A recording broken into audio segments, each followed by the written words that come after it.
ओम श्री गणेशाय नमः। वंशी विभूषित करानवनीर्दाभात् पीताम्बरादरुणबिम्बफलादरोष्ठात् पूर्णेन्दुसुन्दरमुखादरविन्दनेत्रात् कृष्णात् परं किमपि तत्त्वमहं न जाने। कृष्णात् परं किमपि तत्त्वमहं न जाने।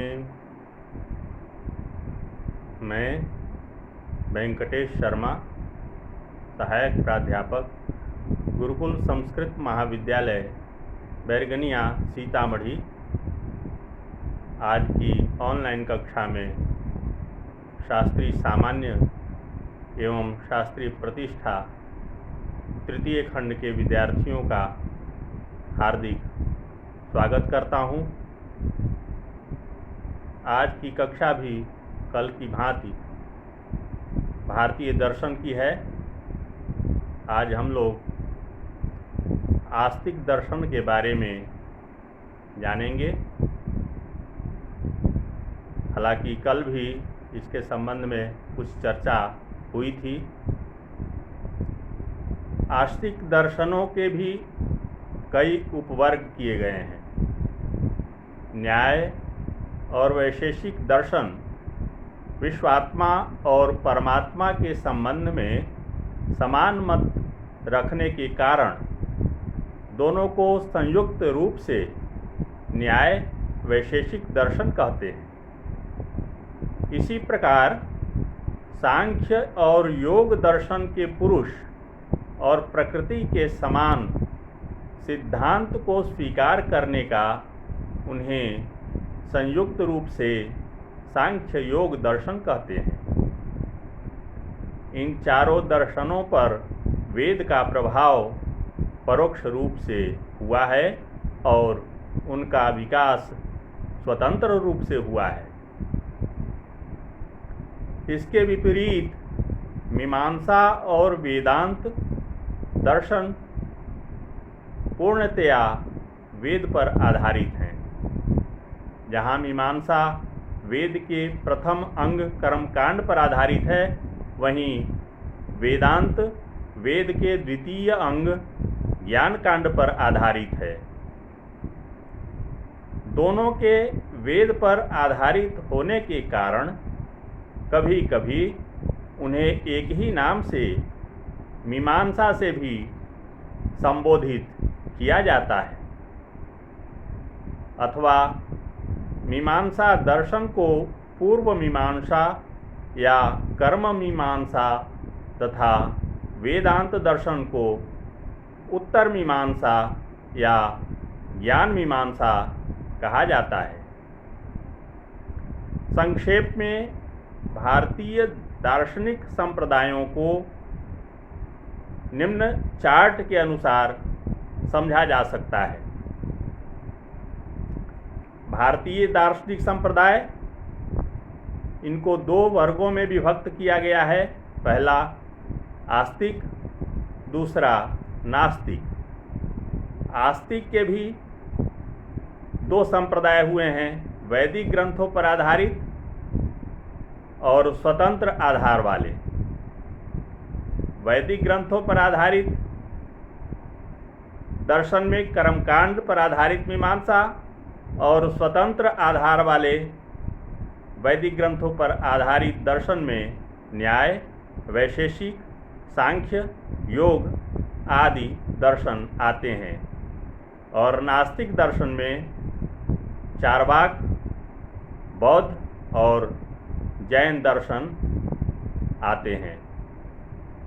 इस प्रकार से भारतीय दर्शन को निम्नलिखित उपांगों में विभक्त किया गया है। भारतीय दर्शन की विशेषताएं।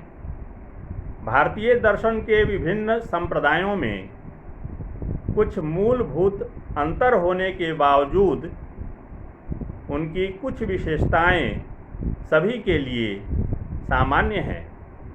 उनके लक्ष्य एक हैं, अतः भिन्न भिन्न मार्ग होते हुए भी उनमें कुछ साम्यता दिखाई पड़ती है। इस साम्यता का प्रमुख कारण उनका एक ही क्षेत्र भारत भूमि पर उद्भव था। इन सामान्य विशेषताओं में से कुछ विशेषताएं इस प्रकार हैं। पहला, आध्यात्मिक प्रवृत्ति।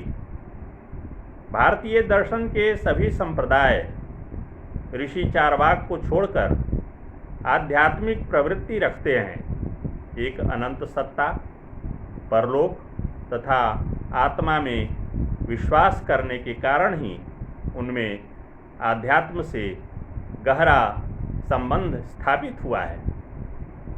दूसरा है दर्शन, धर्म तथा नीति का समन्वय। भारतीय दर्शन का मनुष्य जीवन से अन्योन्याश्रय संबंध है। अतः मनुष्य का ज्ञान, भावना और कर्म, इन तीनों शक्तियों की अभिव्यंजना के रूप में ही दर्शन, धर्म और नैतिकता का विकास हुआ है।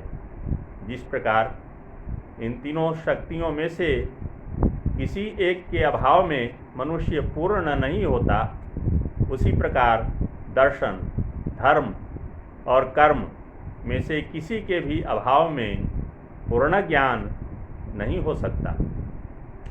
तीसरा है दुख से परिपूर्ण संसार।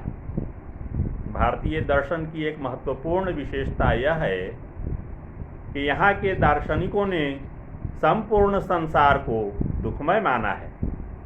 रोग, जरा, मृत्यु आदि दुख के ही विभिन्न रूप हैं।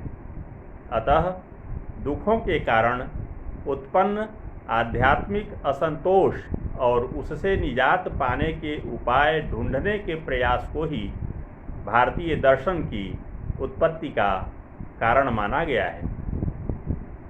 चौथा है आत्मा की सत्ता में विश्वास। चारवाक दर्शन को छोड़कर भारतीय दर्शन का प्रत्येक संप्रदाय आत्मा की सत्ता में विश्वास करता है और उसकी खोज का उपाय करता है। पांचवा है कर्म सिद्धांत में विश्वास। भारतीय दर्शन में कर्म सिद्धांत को विशेष महत्व प्राप्त है। चारवाक दर्शन को छोड़कर प्रायः सभी दार्शनिक संप्रदाय कर्म के सिद्धांत को मान्यता प्रदान करते हैं। यह सिद्धांत इस मान्यता पर आधारित है कि हम जैसा कर्म करते हैं ठीक वैसा ही फल हमें प्राप्त होता है। छठा है पुनर्जन्म में विश्वास। चारवाक के दर्शन को छोड़कर शेष सभी दार्शनिक संप्रदाय पुनर्जन्म या जन्म जन्मांतर की भावना में विश्वास करते हैं। पुनर्जन्म की यह अवधारणा कर्मवाद के सिद्धांत और आत्मा के अमरत्व से उत्पन्न हुई है। आत्मा अपने कर्मों का फल एक ही जीवन में नहीं बल्कि अनेक जीवनों में प्राप्त करती है। सातवां है दर्शन के व्यावहारिक पक्ष पर बल। भारतीय दर्शन व्यवहारिकता से घनिष्ठ रूप से संबंधित है। वास्तव में भारतीय दर्शन सिर्फ मानसिक जिज्ञासा की शांति का ही प्रयास नहीं करता बल्कि वह जीवन की समस्याओं को सुलझाने का प्रयास भी करता है।